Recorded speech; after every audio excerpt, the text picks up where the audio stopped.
Okay, next ingredient we've got in our kit here is hops. Now the kit comes with, this particular kit comes with some East Kent Goldings. You can see it's got the alpha acid content written down there on the package, and that basically kind of helps us to determine the bitterness that we can get out of these hops. That's why you'll see that on when you buy hops. You'll see that number there. These are pellet hops, and that's what most hops you're going to come across as a home brewer, and this is what they look like. You can't tell one variety from the next just by looking at them, but these are some northern brewer that I had out of another package. I didn't want to open that one up just yet, but pellet hops are basically in the best form. Now hops are, and they're these cones, they sort of look like flowers, and to make these pellet hops they kind of compress them down into these little pellets. It's less surface area for storage, and they stay fresher longer, they're smaller, take up less space, they're easier to deal with in the kettle, and so it's mostly what you're going to see. You can still get whole leaf hops, but they're just not as common. You can also get plugs, and you can get hop extract oils, but again, these are by far the most common form that they come in. As far as varieties of hops go, there's so many, I really couldn't even go over them all if I wanted to, but just kind of give you a general idea.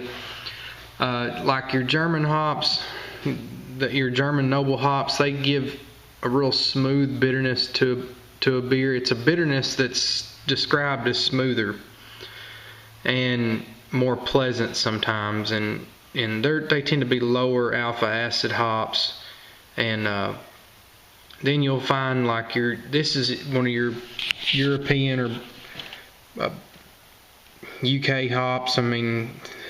East Kent Goldings, Fuggles, those are a couple that are you see a lot there, and you see them used in a lot of English style beers, but you'll see them used in all different types of beers. You're not limited to just telling you what they're most often used for. And then your American hops, now they tend to be much higher in alpha acids, and they do sometimes cost, or a lot of times cost more.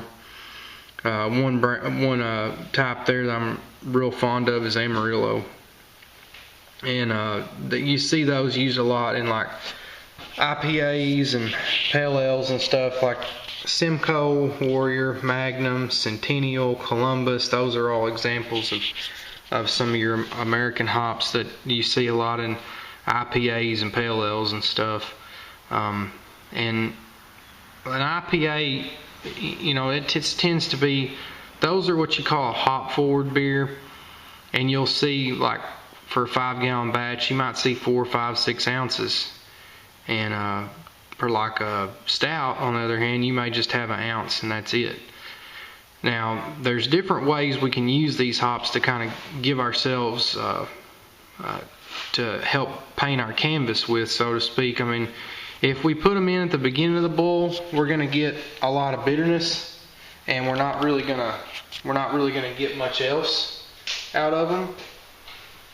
If we put them in kind of toward the middle of the boil, we're still going to get some bitterness, not as much, and we're going to get more aroma and flavor from them that way. And if we put them in at the end of the boil, we're going to get a lot of flavor and aroma. We're not going to get very much bitterness at all. And if we put them in after the beer's fermented, which they generally call that dry hopping, we're not going to get any bitterness, but we're going to get a whole lot of aroma and some flavor. So a beer like an IPA will have hops generally all stages. You'll have bitterness hops, you'll have flavor and aroma hops at 30-15 minutes, and then probably some at flame out, and then you'll probably be dry hopping too. But a beer like a stout, again, just an ounce at the beginning of the boil for the bitterness, and really you're not looking to get very much hop flavor. You could put some hops in at 15 minutes or left or something if you really wanted to, but it's not done that much in a beer like that. I'm just trying to kind of point out the difference.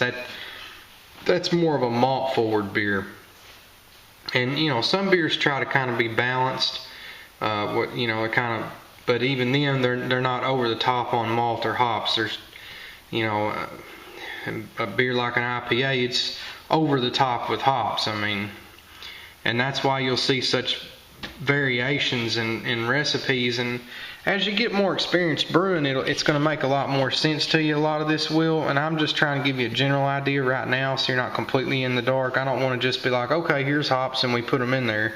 I wanted to try to give you a little bit more of a background, but obviously this is a pretty complex subject, and I'm not going to be able to really, in one video, even just barely scratch the surface on everything there is to know about hops.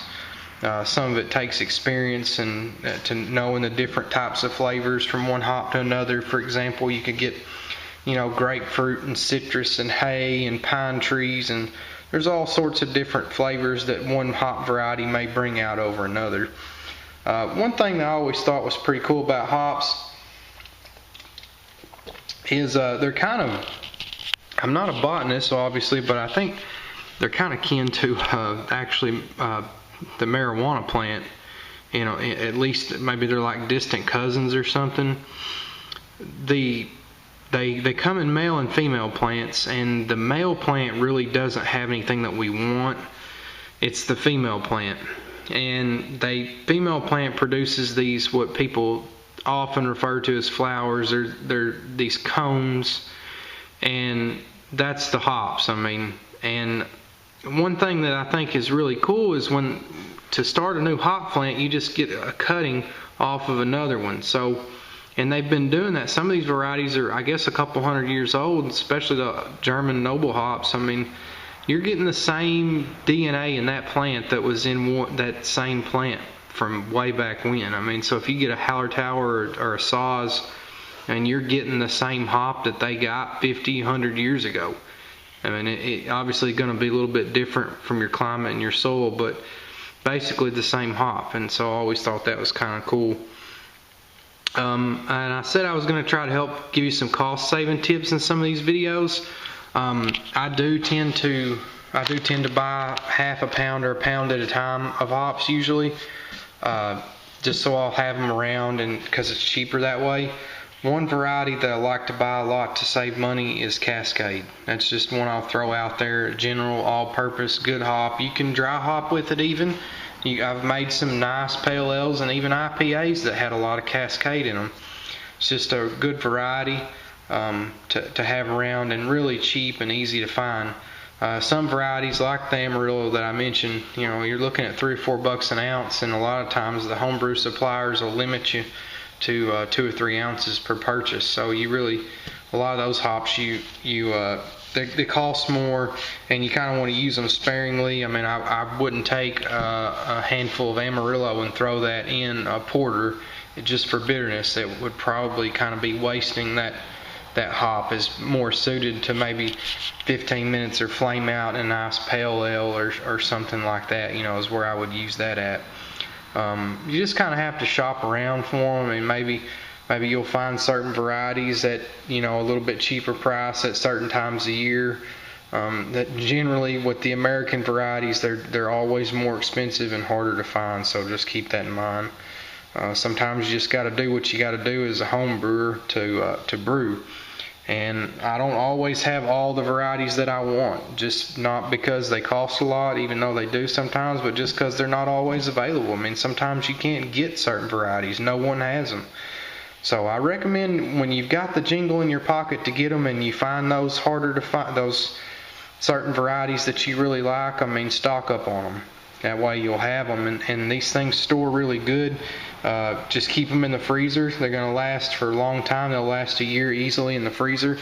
Keep them, if you can re-vacuum pack them or rubber band or zip tie them up, put that bag into a Ziploc bag even.